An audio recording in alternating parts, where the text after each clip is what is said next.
ಇನ್ನು CM DK Shivakumar ಕನಸಿನ ಕೂಸಿಗೆ ಮರುಜೀವ ಸಿಕ್ಕಿದೆ. ಮತ್ತೆ ಮುಂದೆಲೆಗೆ ಬಂದಿದೆ ಹೇಮಾವತಿಯ ಲಿಂಕ್ ಯೋಜನೆ. ಮುಖ್ಯಮಂತ್ರಿಗಳಾಗಿರುವಂತಹ ಡಿಕೆ ಶಿವಕುಮಾರ್ ಕನಸಿನ ಕೂಸಿನ ಯೋಜನೆ ಇದು. ಹೇಮಾವತಿಯ ಲಿಂಕ್ ಯೋಜನೆ ಮಾಡಬೇಕು ಅನ್ನುವಂಥ ಆಸೆ. ಡಿಕೆಶಿ ಸಿಎಂ ಆಗ್ತಾ ಇದ್ದಂತೆ ಭೂ ಸ್ವಾಧೀನ ಪ್ರಕ್ರಿಯೆ ಶುರುವಾಗಿದೆ. ಹೋರಾಟಗಾರರನ್ನ ಕನ್ವಿನ್ಸ್ ಮಾಡ್ತೀನಿ ಅಂತ ಪರಮೇಶ್ವರ್ ಡಿಸಿಎಂ ಹೇಳಿಕೆ ಬೆನ್ನಲ್ಲೇ ಅಖಾಡ ಕೇಳಿದ್ದಾರೆ ಹೋರಾಟಗಾರರೀಗ. ಇತ್ತ ಹೇಮಾವತಿ ಹೋರಾಟಗಾರರು ಎದೆಯಲ್ಲಿ ಢವ ಢವ ಶುರುವಾಗಿದೆ. ನಾವು ಕಾಮಗಾರಿ ಮಾಡಲು ಬಿಡಲ್ಲ ಅಂತ ಬಿಗಿ ಪಟ್ಟನ್ನು ಹಿಡಿದಿರೋದು. ಯಾಕಂದ್ರೆ ಸಿಎಂ ಡಿಕೆ ಶಿವಕುಮಾರ್ ಕನಸಿನ ಕೂಸಿಗೆ ಈಗ ಮರುಜೀವ ಬಂದಂತೆ ಕಾಣಿಸ್ತಾ ಇದೆ. ಹೇಮಾವತಿ ಲಿಂಕ್ ಯೋಜನೆ ಭೂ ಸ್ವಾಧೀನ ಪ್ರಕ್ರಿಯೆಗೆ ಸಿದ್ಧತೆಯನ್ನು ಮಾಡಿಕೊಳ್ಬೇಕು ಅನ್ನುವಂಥ ಲೆಕ್ಕಾಚಾರ ಚರ್ಚೆ ಆಗ್ತಾ ಇದೆ. ಹಾಗಾಗಿ ಪರಮೇಶ್ವರ್ ಅವರು ಡಿಸಿಎಂ ಹೇಳಿಕೆ ಕೊಟ್ಟಂಥ ಬೆನ್ನಲ್ಲೇ ಈಗ ಹೋರಾಟಗಾರರು ಮತ್ತೆ ಎಚ್ಚೆತ್ಕೊಂಡಿದ್ದಾರೆ.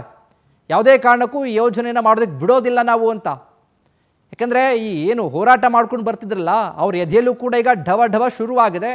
ಕಾಮಗಾರಿ ಮಾಡೋದಕ್ಕೆ ಬಿಡಲ್ಲ, ಯಾವುದೇ ಕಾರಣಕ್ಕೂ ಸಾಧ್ಯವೇ ಇಲ್ಲ ಅಂತ.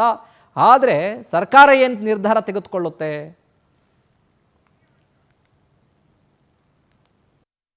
ಕನ್ವಿನ್ಸ್ ಮಾಡೋದಕ್ಕೆ ಪ್ರಯತ್ನ ಮಾಡ್ತೇವೆ. ಈಗ ಲ್ಯಾಂಡ್ ಅಕ್ವಿಸಿಷನ್ನು ಏನು ಪ್ರೊಸೀಡಿಂಗ್ಸ್ ಇತ್ತು ಅದು ಸ್ವಲ್ಪಕ್ಕೆ ಸ್ಥಗಿತ ಆಗಿತ್ತು.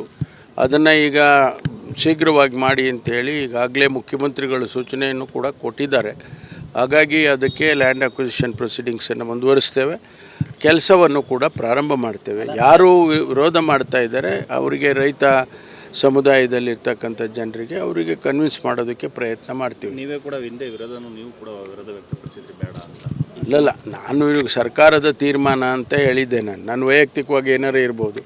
ಸರ್ಕಾರದ ತೀರ್ಮಾನ ಆದಾಗ ನಾವು ಸರ್ಕಾರದಲ್ಲಿ ಇದ್ದುಕೊಂಡು ಅದನ್ನು ವಿರೋಧ ಮಾಡೋಕ್ಕಾಗತ್ತಾ? ಸರ್ಕಾರದ ತೀರ್ಮಾನ ರೈತರ ಮತ್ತು ನಾಗರಿಕರ ಹಿತದೃಷ್ಟಿಯಿಂದ ಏನು ಕೆನಾಲ್ ಕೆಲಸವನ್ನು ಹಿಂದೆ ಹೋರಾಟ ಮಾಡಿದಂಥ ಸಂದರ್ಭದಲ್ಲಿ ಅಂದಿನ ಸರ್ಕಾರ, ಮುಖ್ಯಮಂತ್ರಿಗಳು, ಉಪಮುಖ್ಯಮಂತ್ರಿಗಳು ಕಾಮಗಾರಿಯನ್ನು ಸ್ಥಗಿತಗೊಳಿಸಿದ್ರು. ಈಗ ಅದನ್ನು ಪುನಃ ಪ್ರಾರಂಭ ಮಾಡುವಂಥ ಒಂದು ಸೂಚನೆಯನ್ನು ನಮ್ಮ ಉಪಮುಖ್ಯಮಂತ್ರಿಗಳು ಕೊಟ್ಟಿದ್ದಾರೆ. ಸೊ ಅದನ್ನು ನೋಡಿ ನಾವೆಲ್ಲ ಮುಖಂಡರುಗಳು, ರೈತ ಸಂಘಗಳು, ರೈತರು ಎಲ್ಲ ಒಟ್ಟಾಗಿ ಸೇರಿ ಆ ರೀತಿ ಏನಾದರೂ ಪುನಃ ಕೆಲಸ ಪ್ರಾರಂಭ ಮಾಡಿದರೆ ಹಿಂದೆ ನಡೆದಂಥ ಹೋರಾಟವನ್ನು ಪುನಃ ಪ್ರಾರಂಭ ಮಾಡಬೇಕು ಅಂತಕ್ಕಂಥ ಉದ್ದೇಶದಿಂದ ಇವತ್ತು ಪರಮೇಶ್ವರ್ ಅವರ ಹೇಳಿಕೆಗೆ ನಮ್ಮ ಶಾಸಕರಾದಂಥ MT ಕೃಷ್ಣಪ್ಪನವರು ನಾವೆಲ್ಲ ಸೇರಿ ಇದು ಸಮಂಜಸ ಅಲ್ಲ, in the interest of Tumakuru district, ತಾವು ತುಮಕೂರು ಜಿಲ್ಲೆ ರೈತರ ಪರವಾಗಿ ಇರಬೇಕು, ನೀವು ಅದನ್ನು ಬಿಟ್ಬಿಟ್ಟು ಹೋರಾಟ ಮಾಡ್ತೀವಿ, ಮಾಗಡಿ ರಾಮನಗರಕ್ಕೆ ನೀರು ತಗೊಂಡು ಹೋಗೋದಕ್ಕೆ ಪ್ರಯತ್ನ ಮಾಡ್ತೀವಿ, ಕೆಲಸ ಮಾಡ್ತೀವಿ ಅಂತಕ್ಕಂಥದ್ದು ರೈತರ ದೃಷ್ಟಿಯಿಂದ ಇದು ಸರಿಯಿಲ್ಲ. ತುಮಕೂರು ಇನ್ನು ಇದೇ ವಿಚಾರಕ್ಕೆ ಸಂಬಂಧಪಟ್ಟ ಹಾಗೆ ಹೆಚ್ಚಿನ ಅಪ್ಡೇಟ್ಸ್ ಅನ್ನು ಕೊಡ್ತಾರೆ ಹೇಮಂತ್. ಪ್ರತಿನಿಧಿ ನಮ್ಮ ಫೋನ್ನಲ್ಲಿ ಜಾಯ್ನ್ ಆಗ್ತಾ ಇದ್ದಾರೆ. ಹೇಮಂತ್, ನೋಡ್ತಾ ಇದ್ದೀವಿ ಹೇಮಾವತಿಯ ಎಕ್ಸ್ಪ್ರೆಸ್ ಯೋಜನೆ ಲಿಂಕ್ ವಿಚಾರಕ್ಕೆ ಸಂಬಂಧಪಟ್ಟ ಹಾಗೆ ಹೋರಾಟ ಆಗ್ತಾ ಇತ್ತು. ಸರ್ಕಾರ ಈಗ ಈ ಕೆಲಸಕ್ಕೆ ಮರುಜೀವ ಕೊಟ್ಟಂತೆ ಆದಷ್ಟು ಬೇಗ ಮುಗಿಸಿ ಅಂತ ಹೇಳ್ತಾ ಇದ್ದಾರೆ. ಈ ಹೋರಾಟ ನಡುವೆ ಆಗುತ್ತಾ ಅಂತ ಅಪ್ಡೇಟ್ಸ್ ಕೊಡೋದಾದ್ರೆ